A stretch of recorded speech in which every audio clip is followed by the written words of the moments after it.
Hello. Welcome back to another beautiful, wondrous, most magical chapter of Fear of Imposing in Black Rock City. It is a lovely morning here in the desert. I've gotten tons of sleep. I'm feeling absolutely fucking fantastic. But you know what? I'm also feeling just a tad bit rowdy. I'm feeling a tad bit rowdy. You know, and you may have noticed over the past several chapters that I have not recorded anything in front of art. I have not wanted to record in front of any of the art. And that's because I cherish the art here at Burning Man. You know, and while art is subjective, there's certainly lots of just absolutely trash art out here. It's subjective, you know, and one man's trash is another man's treasure. So, out of respect for the art, I have not wished to record in front of any of it. But today, I've decided to make a little exception. As you see behind me, there's this wondrous, beautiful library. And to me, as a storyteller, libraries are sacred spaces. Sacred spaces, because you go to the library and the library transports you to another world. Worlds of bewilderment, worlds of mystery, worlds of magic, wonder, beauty, tragedy, despair, humor. You walk into a library and you are in endless worlds. Endless worlds of the imagination. And so during build week, I turn on the radio and I keep hearing about this wondrous library. A library that was haunted. They said, our library is haunted. There is something happening in our library. There's a poltergeist. And I'm a bit of a ghost hunter. I like the paranormal. And so I said to my pals, hey pals, we've got to go take care of this poltergeist. We have to go figure out why this sacred, wondrous, magical library is haunted. Because surely when you gather so many thousands of books with deceased authors who have told wondrous, haunting tales, there may just be a little spookiness to it. And we wanted to get to know this poltergeist. Why was this poltergeist haunting this wondrous, beautiful, magical library? We had to know.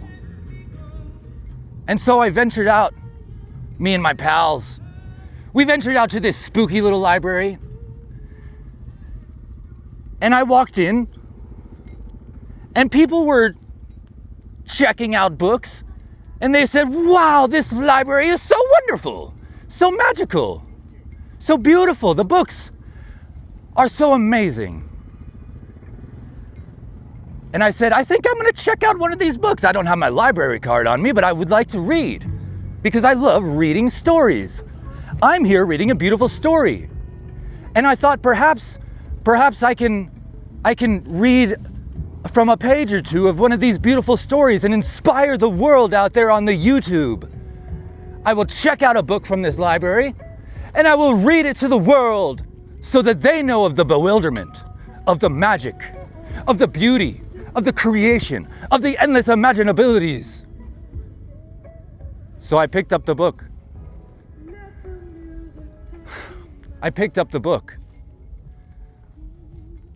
And let me have it speak for itself. Titopotamus, will you help me? Will you please bring me some of these books? Here are the books. Let me read from one.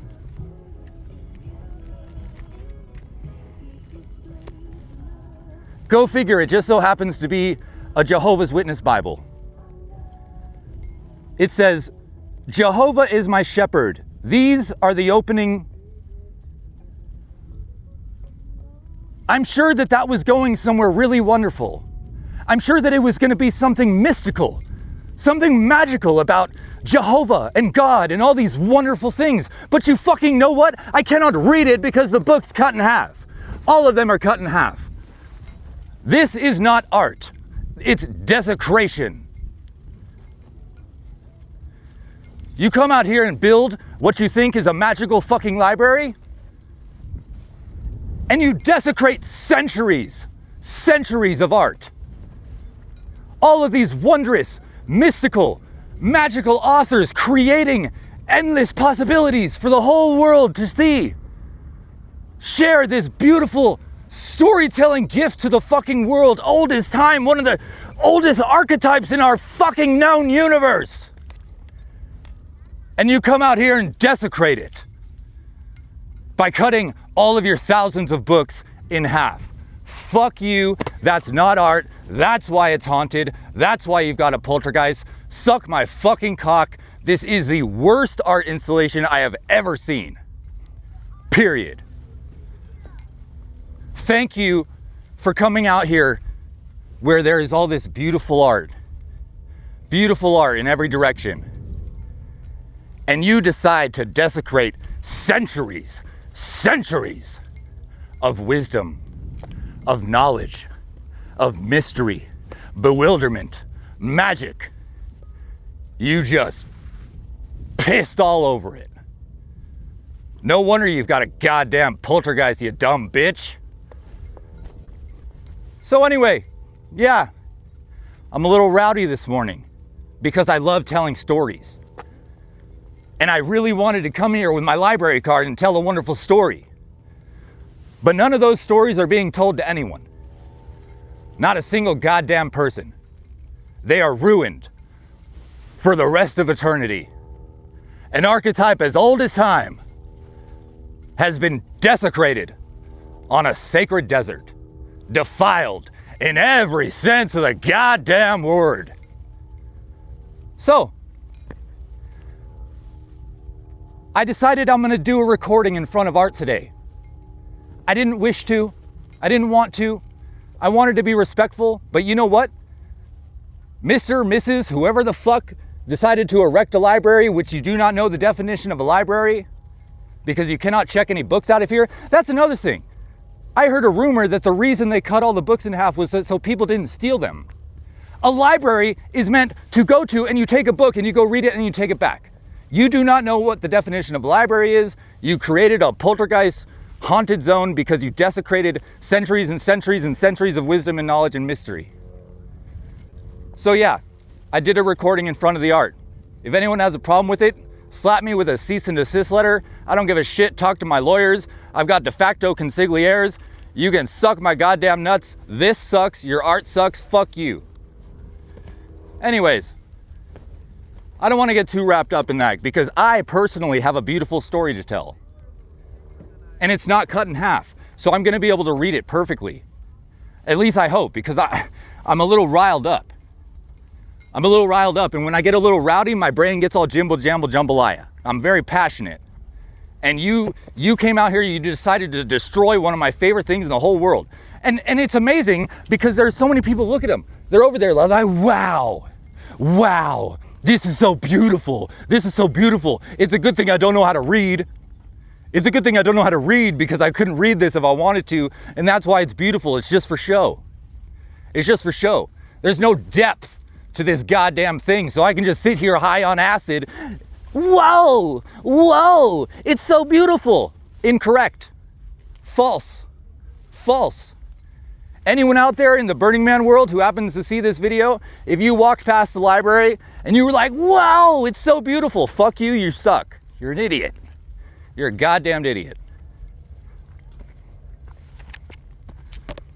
Did you happen to catch that library out? Don't go over there, it fucking sucks. They've desecrated all the books. Take care, partner. Carry on, nothing to see here. Just a man telling a beautiful story because it's not cut in half. Jesus fucking Christ. Okay. Everyone just give me a second. It's kind of fitting that this is the chapter that I'm reading this in front of because it's kind of a spooky chapter. And that's, to me, that's not a spooky library, it's just a shit library. But it's just fitting. All right.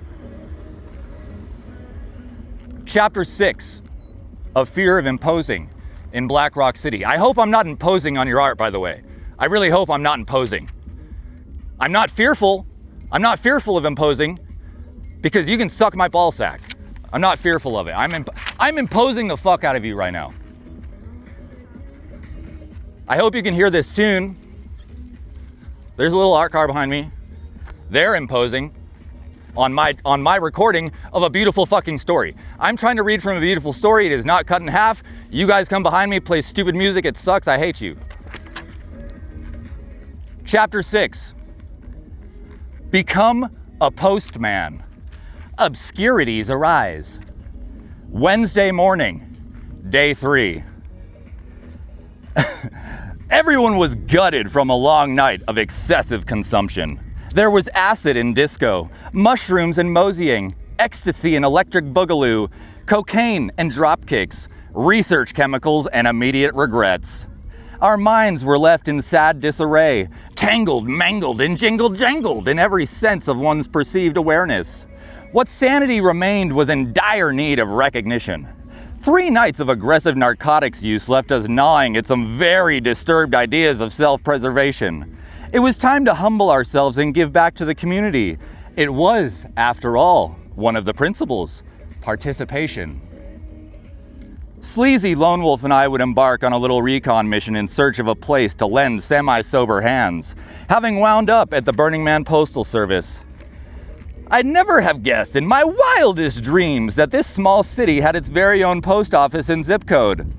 Oh, and just so happens to have a library that sucks. Where one could both send and receive mail from the real world. The postman gave us a few letters addressed to different camps. I think this is where the legality of things becomes a bit skewed. Beyond those gates, delinquents caught in a thick benzo haze would never be trusted with letters stamped in federal postage. But clearly things work differently here. We ventured forth on foot with a very important job of utmost responsibility, seeing as how there were citizens anxiously awaiting their deliveries. We made rounds to establishments en route, while the main party and must-hit locations of grandeur are all located off Esplanade. Venturing deep into the barrios of common folk is where you'll find the real freaks roam. All the best places are those easily overlooked. Locals-only kind of joints, where the weird reside in shanty dwellings tailored to the perverted kinks of a manic dominatrix teetering between episodes. I don't believe it an exaggeration to state that one could spend weeks exploring Black Rock City, yet only experience a fraction of it. While there's never enough time to see it all, chances are, if you can think it, or dare dream it, you can find it. There's nowhere else on Earth where one could roam aimlessly within a desert only to stumble into a pickle parlor adjacent to a 50-foot rock climbing wall across from a Ukrainian geisha house serving key bumps of matcha. Where else might one happen upon a lonesome drum set resting on scaffolding 6 stories high, just begging to be jammed on? Ever had the faintest desire to hit the bathhouse and relax in a Finnish sauna after grooving at the roller rink, but can't decide between that or a wine bar who will only serve you once first shooting a ping pong ball from your asshole? But your significant other insists on attending the group sex therapy workshop because his visit to the orgy dome left him questioning his sexuality? Well, look no further. Black Rock City is your heart's metropolis.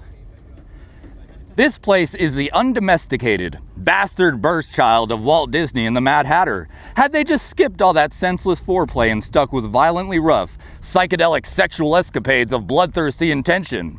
That whole week, I never found myself parting with the thought, who in their right fucking mind allowed this place to be here?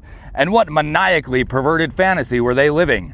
Not that I had any qualms with it, of course.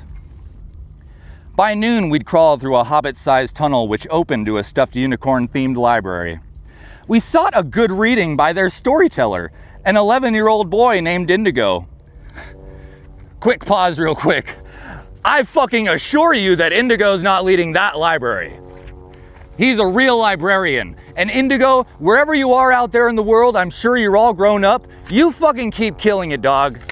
You keep killing it. And while you're at it, come over here and let everyone know that they're looking at desecration. He'd attended the burn every year since conception and had plenty of wisdom to lend about oddities and curiosities. While never having met a cooler kid, I'm not entirely sure he was one. He was there alone, in the dark, and could have been a leprechaun, satyr, dwarven bard, or God forbid, a hallucination stemming from the residual effects of last night's acid. "May the wind be ever in your sails," Indigo sang as we depart. "Y'all saw him, right?" I'd ask beyond the rabbit hole. "Pretty sure," Sleazy replied, "but there's no way to be certain." "True," Lone Wolf chimed. Let's bury the thought in a bar." Now stone cold sober, we'd lurch our way into a decrepit saloon, never aware of our surroundings, how far we'd come, nor distance to go. Staying hydrated off watered down beer and cheap well whiskey was vital. "What'll it be?" asked the barmaid. "What's your special?" Lone Wolf asked. "Why, that'd be a PBR-tini, blue ribbon, vodka, and a splash of olive juice." For something so vile to the ear, it was incredibly refreshing. Not long after, Sleazy and I would find the camps we'd been directed towards and deliver their mail, while Lone Wolf's delivery became a wild goose chase. However, whether rain, sleet, snow, or dust, he was determined as ever. The description of his camp's whereabouts was incredibly vague, and the recipient became more and more elusive. Hours passed before we'd peek within the letter, just a wee little felony, having needed to know if we could just throw in the towel. Lone Wolf was able to make out 3 words before closing it back up out of respect. "Your father has..." Dozens of scenarios could have followed those words, but we each feared the worst, having known the letter must be delivered. Lone Wolf held onto it like Tom Hanks' package in Castaway. It was a symbol of hope, and he was dead set on its safe and untimely arrival. After another hour, she was found, but we didn't stick around for the reaction in reading it. Our mission was complete, one which just so happened to guide us directly to where was needed, and that is when we saw it. Within our brotherhood of Lost Boys, we all shared a strong fetish and love for pirate ships. No one person more, however, than Sleazy, whose dream has always been to build and captain his own vessel. Before our very eyes was a towering, triple-decker, black-sailed rocket bucket of a ship on wheels in all its glory. We circled around in awe, obsessing over such intricate detailing and imaginative creation. This was someone's dream brought to life. A man inside noticed our admiration and yelled out, "Ahoy! You boys looking for a ride? We'll be setting sail in about an hour." We boarded in elation as the captain welcomed us. He was an older fellow with a long white beard and had been tinkering with some rustic gadgets. He then handed over tools and assigned us repairs to the hull, as if having been his deckhand for years. We had no idea what we were doing, but we'd been part of the crew, so fuck it. After fastening loose nuts while boarding up exposed areas, we hopped back on the ship and made way to the upper deck.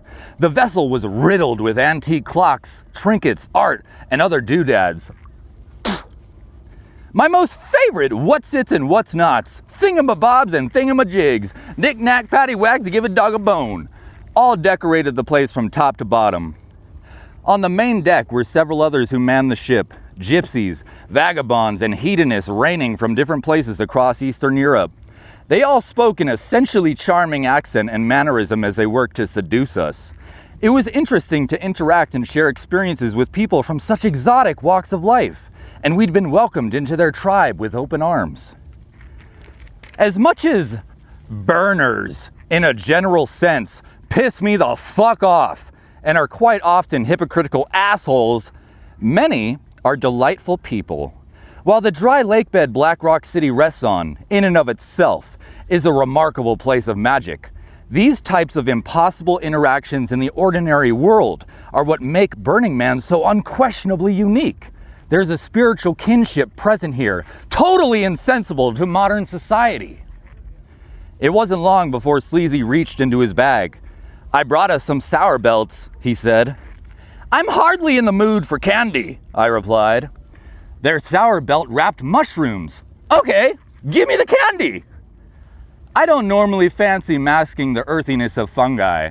The flavors of an old wicker basket rolled in manure lend pleasant familiarity. Appreciating mushrooms is an acquired taste.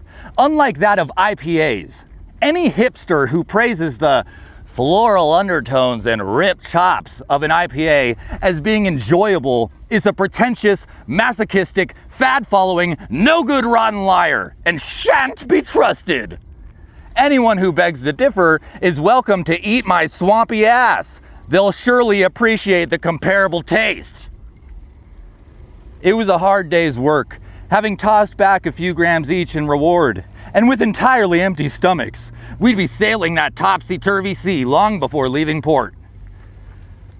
I'm a man well-traversed, having seen many great marvels in my tenure here.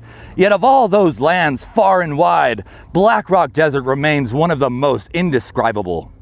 If ignoring everything, the people, commotion, lights, noise, glitz and glamour, one might be more inclined to believe in another planet. The surrounding ridiculousness of the city and its Martian-esque inhabitants only further instills the notion that where you are is not, in fact, of this world. It's a realm of unimaginable possibility, where explanations prove futile attempts of a feeble mind. Translating the experience is a damn near impossible task, for the more you try and put things into words, the less of them you have. The only definitive element capable to grasp is the essence of what's felt in its grace, and that which the heart carries forward as one departs. As the sails caught wind, I couldn't help but wonder, if consciousness is fundamental, where does physical reality end and the metaphysical begin? If the world was no more than a manifestation of our perception, who's to say what's real from unreal? Do we really go about our mundane business and trivial affairs in waking life? Or is this sick and twisted societal joke being played on us just some fucked up nightmare? We walk these fine lines day in and day out, teetering between the physical and non, conscious and unconscious, harmony and chaos, creation and destruction, hope and despair, love and fear. All of it being senseless when differentiations fall short of expectation. But in this desert, for a short rift in time, they're all one and the same. A transcendental realm where fantasy dances with reality, and to truly dream is to finally live.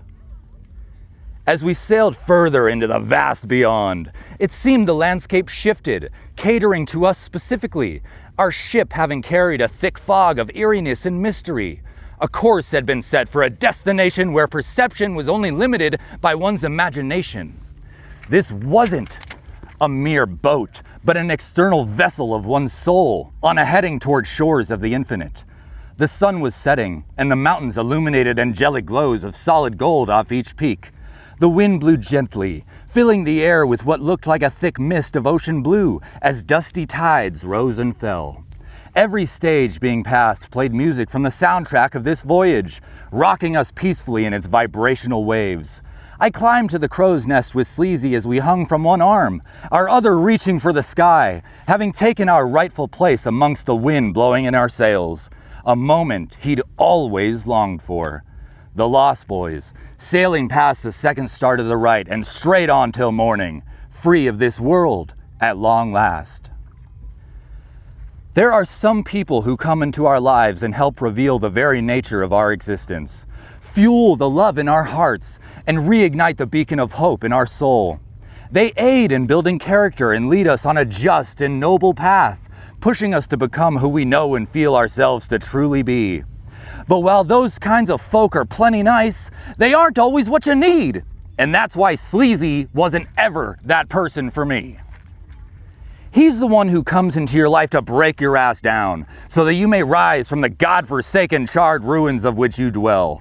He's not the guru who will try and persuade you towards the exit ramp off Hell's Highway, but the fear-be-damned man who will ride at your side in full throttle, on a broken-down panhead until pavement meets fire, steadfast into those wretched pits of perdition, just so you don't crash and burn alone.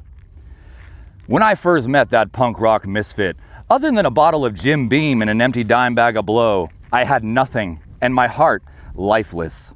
However, being that person led us to meet, so that we could help each other in becoming the people we are. Two sons of bitches cut from the same blood-soaked cloth. There are no coincidences, and even the slightest chance of fate or stroke of dumb luck can create ripples that impact our lives forever. Sleazy is a brother to me, always was, always will be, and if it weren't for him then, I wouldn't be here now. Lone Wolf was dangling his feet over the bow when joining him, like us, in his own world of immense gratitude towards this unforgettable moment, and frighteningly strong mushroom bonanza. While no one said a word for some time, there was an admiration felt in each other's presence. It hadn't mattered who, or where, or at what point we'd been at in our lives, for such trials and tribulations had found us here now, together, high as all fuck. Meanwhile, Chief was becoming impatient waiting around for us back at camp, having decided to execute a search and rescue operation. There were 3 lost men adrift, among 70,000 others, in the choppy sea of insanity, who were always too high to grasp the complex science behind a working radio. In knowing our bikes were left behind, Chief was adamant towards remaining on foot, so he simply began walking towards Esplanade with no end in sight. Our ship docked at the DMV for mutant vehicle registration, where a line had formed of giant zeppelins, yachts, dragons, and other unidentifiable flying objects on wheels. This is where we'd say bon voyage, while a part of the crew, destiny lie elsewhere. Before stepping to the gangway, a couple stopped me. "We haven't taken our eyes off you since boarding," she spoke in an erotic whisper. You have a very special presence." I shot them with my finger pistol, winking. "Y'all stole my gaze too," I replied. "Can't help but be a bit saddened by this sudden farewell." "It doesn't have to be. Come back to our camp later tonight. We'll be waiting for you." While I couldn't quite put a finger on it, there'd been something equally tantalizing about them. An inescapable allure, whether communal, spiritual, or downright sexual. There was a primal deviancy felt festering over the mere thought of what may transpire in their company. "Till we meet again then," I said with a coy grin. "Ta-ta for now." There was only one chink in our armor now, and missing link to this chain, Chief. One of the most peculiar things about Burning Man is that it seems manifesting anything one desires out of thin air in immediacy is possible. Synchronicity and serendipitous chance are more likely to dick slap you across the face than be something sought with expectation. A sense of magic only as strong as our recognition for it, one's direct line of contact with the higher self. And as such, coincidences are only random should we willingly choose to give them no value. Perhaps there's an enchantment bestowed here, an incantation of divination, residual vitality residing beneath the soil of this prehistoric lakebed, which reverberates magic through one's being. Could it be all the people with an interest in the metaphysical, gathering on a massive scale, are creating some sort of collaborated spectacularism? A chaotic state of organized, in-motion transcendental meditation being supercharged with hallucinogens.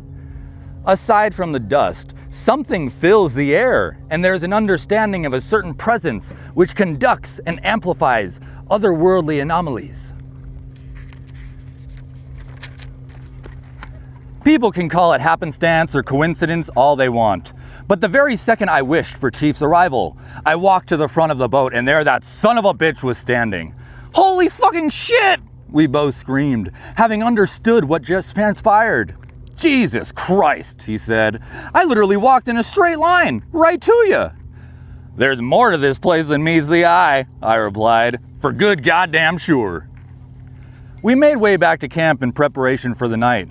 All was well until the sun set and a deranged fit of hysteria rose, a wickedness awakening in Lone Wolf.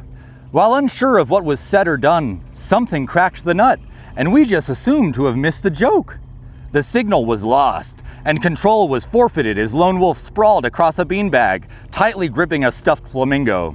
The pterodactyls were back, yet their docile nature had been unbeknownst to him. He had it in a headlock, rolling back and forth until suplexing the creature face first into the dirt.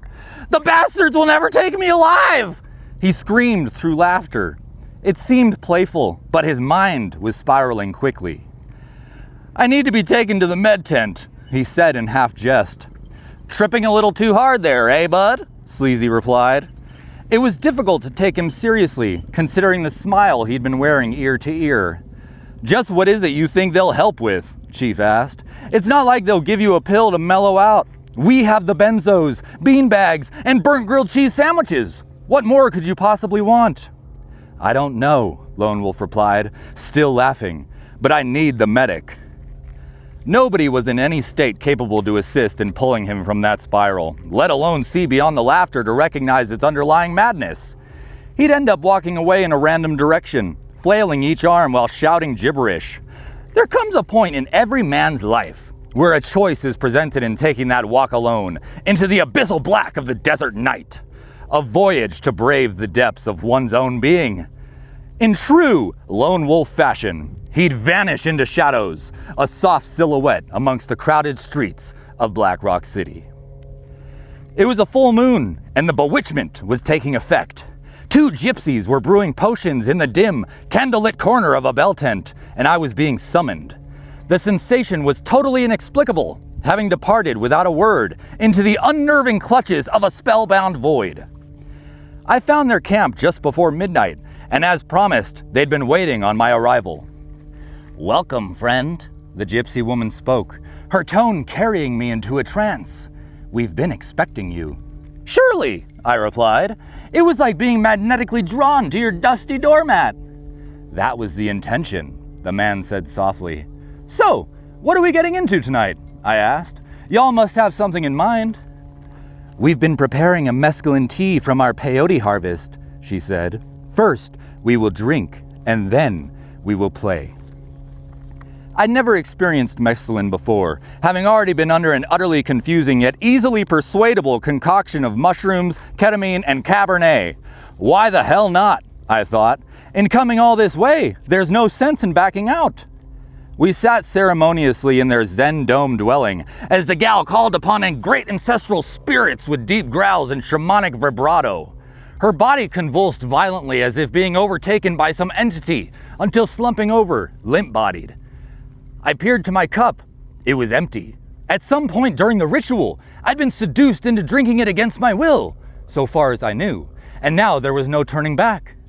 I turned to find the man smiling. It spoke of great horror and equal parts delight. The gal's body was slowly inching upright until her head cocked back to reveal the same smile. It is done, she said, and now we play. I didn't know how to interpret her cryptic message, being terrified, bewildered, strangely aroused, and moments away from a reluctant journey at the guiding hands of black magic practicing gypsies and their pet deity. I had no control over the events which preceded, places taken, nor questionable actions made, having been tethered submissively to a metaphysical leash by a succubus and her philandering handler. The thick fog of mescaline left me vulnerable and without resistance, as any sense of dominion was forfeited to the uncharted territories of a hedonistic realm. This vile mixture of drugs had seemingly worked to top off the DeLorean, as a plutonium-filled nuclear reactor began opening wormholes of which blurred times in ways senselessly inappropriate. I hadn't known whether to be moving forward or backwards at any given moment, or if there had been any perceptible motion whatsoever. Menacing scenes of sexual perversion were playing out as if in freeze frame, being reminiscent of a child's picture wheel of sliding horrors. I was now an innocent bystander in deep observation of his cognitive function's lustful desires. Distorted images of ranch-dipped carrots being plunged forcibly into the loose anus of a velociraptor. Jumper cables clamped to nipples protruding from the gimp suit of a dominatrix. Molly Pinky Dips. A strap-on dildo human centipede slithering through a kiddie pool of KY jelly. 2 spread-eagling furries stuck in deuce during a Bangkok ping-pong match. Molly Pinky Dips.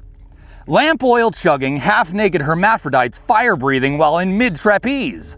A voyeur demonstration of marionette-controlled mannequins detailing positions of the Kama Sutra. Molly Pinky Dips. Krauts in lederhosen offering candle wax rubs for mustache rides. A prudish man was caught in the crossfires of a perverse underbelly, and the bag of Molly was empty. There's no telling how much time had passed, how violated I may have been, nor violations I may have caused. My motor functions were beginning to return as we'd approach a giant circus tent. "The witching hour is upon us," the succubus said. "We must conclude the ceremony." The tent was filled with people zonked in a hypnotic trance by someone preaching consciousness expansion. Everything sounded like snippets from an Alan Watts motivational short. "The secret to life is being completely engaged with what you are doing in the here and now." I took offense to this, considering there was little control over my engagement, and I had no fucking idea what was taking place in the here and now, let alone the past several debaucherous hours. The gypsies had me by each hand as we approached another miniature circus tent, this goddamn room being a fever dream of circus inception. They laid me down as the succubus rested in between her handler and myself. She'd take turns lodging her tongue down our throats while aggressively chomping at my face with a shark-like extendable jaw. I'm not familiar with how the Eastern Europeans kiss, but I felt that at any moment she may reveal herself as a bow-bound Sith, man-eating fairy. She began to sing a siren song as I was pulled deep into the possession of desire. I'd caress her chest while working to the midriff, until slowly inching beneath the panties, and that's when I felt it. "Oh, what the fuck?" I said aloud. "Don't stop," she replied. "I'm on my moon." "The fuck does that mean?" "She is on the sacred bleed," the handler said. "We must be gentle going forward." I pulled my hand out from her pants. It was covered in blood. Twisted thoughts began to race in terribly convoluted ways before the fog of mind had parted, and it all began to make such perfect sense. The summoning incantation, the full moon, the mescaline-induced gypsy ritual, the cryptic message, the metaphysical leash, the time loops, those unworldly sexual escapades, the witching hour, the consciousness expansion spell, the miniature circus tent, the eating of my face, and the sacred bleed. All of it led to this horrible moment, just seconds away from catastrophe. Jesus H. fucking Christ, I thought. These gypsies are deceiving me into spilling blood on the playa to open a chasm to hell and summon Beelzebub. They plan to unleash a heinous demon to feast on the innocent souls of this party, and I'm as a goddamn sacrificial lamb. Armageddon is upon us, and I'm at the very center of it. I picked up her shirt and wiped the blood from my hand. Hey guys, I said. This was like super duper fun and all, but it's way past my bedtime and I've really gotta go. Before they had a chance to respond, I jumped from the floor and sprinted out of each circus tent until reaching camp, never having looked back. And that was the very last time I'd ever allow a gypsy to swindle me. That's not art, that's desecration. Hey guys, thank you so much for joining me for another beautiful chapter of Fear of Imposing in Black Rock City. I really hope you enjoyed it. I really hope that everyone who's watching this, who understands how books work, how mysteries work, how wonder works, how life works in love and fear, and all that great stuff that you read in beautiful stories, I hope you all understand out there that what behind me is bullshit. Anyways, guys, yeah, I'm getting a little rowdy. The sun's beating down. I don't want to get sunstroke. I want to go drink some water and sit in the shade because my temper's flaring. My temper's flaring, I feel it. You know, so I'm gonna go chill. All right, see you next time, guys. Thank you so much.